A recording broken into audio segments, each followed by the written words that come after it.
Pues esto ya está. ¡Anda! ¡Anda, muy buenas! ¿Qué tal, Miguelones? ¿Qué tal, Miguelonas? Aquí estamos de nuevo en el Centro de Arqueología Experimental, en el CARES de Atapuerca, desde el Museo de la Evolución Humana, desde su Instagram.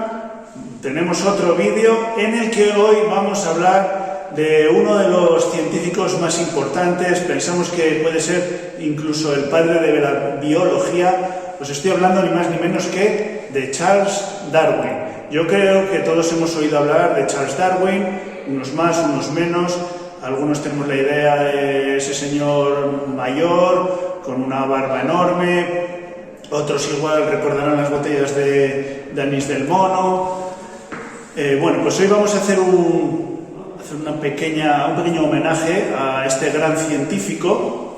Y bueno, lo que estaba haciendo aquí era uno de los dibujos que han pasado la historia de Charles Darwin. Fijaos que esto no está publicado en ninguna de sus obras, sino que pertenece a su cuaderno de anotaciones que se publicó muchos años después de su muerte, en el que ya mucho tiempo antes de publicar El origen de las especies, que se publicó en 1859, él, unos 20 años antes, ya tenía en su mente esto de que las especies evolucionan a partir de un antepasado común. Pero bueno, hoy no quiero extenderme con la teoría de la evolución, porque seguro que vamos a tener ocasión en otras conexiones para hablar sobre la teoría de la evolución. A mí me gustaría hablaros de Darwin, ese hombre, ¿no? Ese científico, esa persona que llegó a descubrir el funcionamiento de las leyes de la naturaleza. Mirad que Darwin tuvo una vida súper ajetreada, pero vamos a hablar de dos momentos: el Darwin joven y el Darwin maduro, incluso ya anciano, después de su viaje con el Beagle, que duró unos 5 años, ¿no? Y que recorrió las costas de Sudamérica. Darwin nació en una familia acomodada. De hecho, mirad, su abuelo Erasmus Darwin ya publicó una obra en la que podemos hablar de un origen, ¿no?, de estas teorías evolucionistas, en el que ya empieza a ver que esto del creacionismo, de que las especies no se mueven, no cambian durante el paso del tiempo, pues podía ser erróneo, ¿no? O sea que ya tenemos unos precedentes familiares en el abuelo de Charles Darwin. Darwin, como os decía, nació en un pequeño pueblo de Inglaterra, muy cerca de Gales, en el seno de una familia acomodada. Su padre era médico y bueno, hasta ya a la edad de 8 años se le reconoce pues una gran afición por la biología, por la naturaleza, por dar paseos por el campo, por la observación, por la colección de pequeñas especies de animales, de piedras. Pero mirad, cuando cumplió 9 años, su padre lo envió a un internado y allí estuvo hasta los 16 años. Dice que para él fue una total pérdida de tiempo, un tiempo en el que no pudo aprovechar nada y que su capacidad intelectual se vio totalmente oscurecida y totalmente mermada. No penséis que la cosa cambió una vez que acabó en el internado, porque su padre le envió tanto a él como a su hermano a Edimburgo a estudiar medicina. Comenzó los estudios de medicina, estuvo durante 2 años en Edimburgo, pero tampoco le gustó. Un poco le empezó a gustar la química, pero asistió a clases de disección, vio 2 operaciones que además se hacían sin anestesia. Sobre todo le marcó la operación que se hizo a un niño. De hecho no fue capaz de ver cómo finalizaba, se fue a mitad de la clase, a mitad de la operación. Su padre ya no sabía qué hacer con él.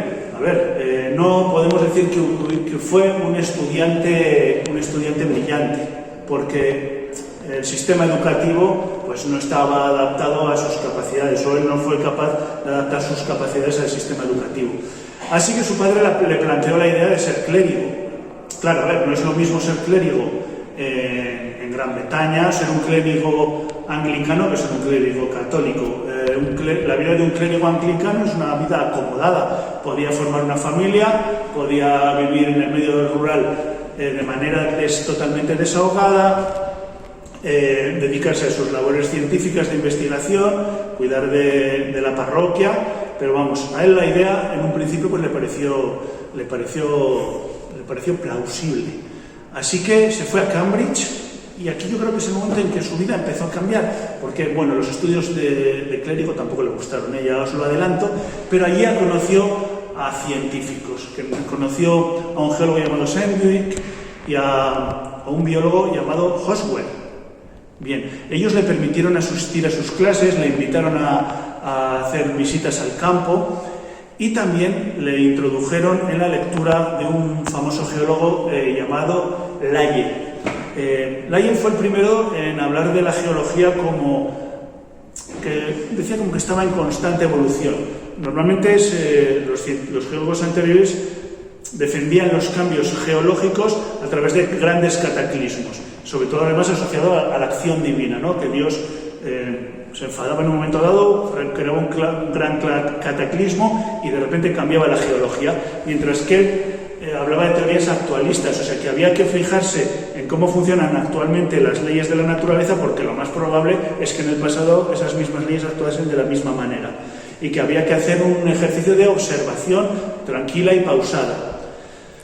Él empezó con estas ideas que le transmitieron las lecturas de Laie y, a los 3 años de estudiar clérigo, dejó los estudios y tuvo la suerte de que se le propuso como acompañante en el viaje del Beagle. En un principio su padre le desaconsejó, le dijo: no lo hagas, estás loco, lo vas a liar, pero su tío convenció tanto a Charles Darwin como a su padre, y fue de hecho él, el tío, el que cogió, le montó en su carro y se lo llevó las 30 millas que le separaban del puerto para que conociese al capitán Fritz Roy. El capitán Fritz Roy, que por aquella época tenía 28 años, Darwin tenía 21, en un principio pues no le gustó, porque la forma de la nariz de Darwin le daba mala espina al capitán Fritz Roy, pero bueno, al final consiguió enrolarse en el viaje del Beagle. Y mirad, este viaje empieza a finales de diciembre de 1831. A las 2 semanas de haber comenzado el viaje, llegaron a la costa de Santa Cruz de Tenerife.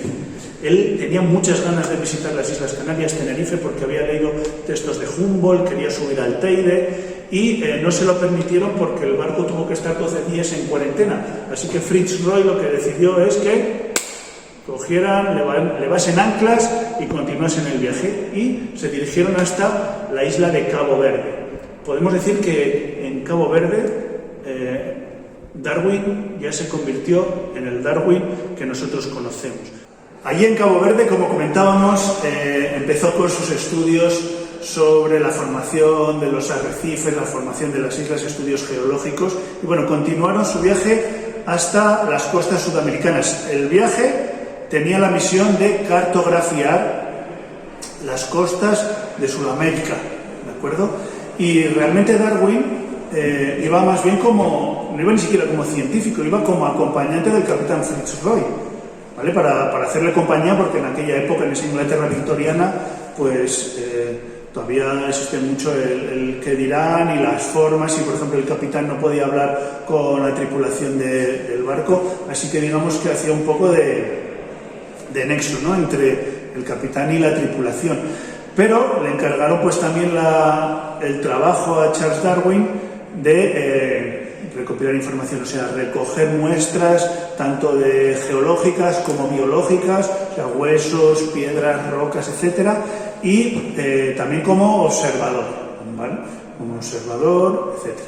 Así que en esto llegan. Claro, el viaje consistía en ir topografiando. Era un barco muy grande, dentro del barco había pequeñas barquitas, o sea que fondeaban, se bajaban a las barquitas, iban hasta la orilla, iban cartografiando. Darwin aprovechaba muchos de estos momentos para internarse en el interior del continente.